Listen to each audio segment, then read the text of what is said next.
साधक और तमाम इलाके से इन बच्चियों की जो माएँ बहनें और पेरेंट्स हैं, आप सबको अस्सलाम वालेकुम।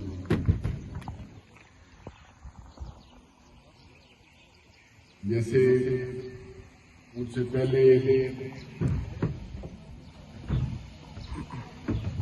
चौधरी जान उमर साहब, हमारे भाई मलिक इमरान साहब, मेरे बुजुर्ग मलिक जावेद अमान साहब, इस तरह उनके जब बात थे, यकीनन मेरे भी वही हुई।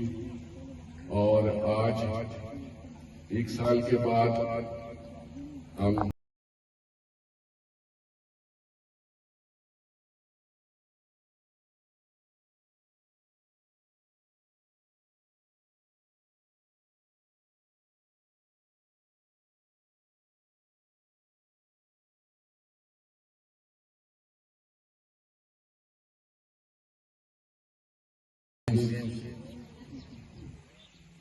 साधक और तमाम इलाके से इन बच्चियों की जो माएँ बहनें और पेरेंट्स हैं, आप सबको अस्सलाम वालेकुम।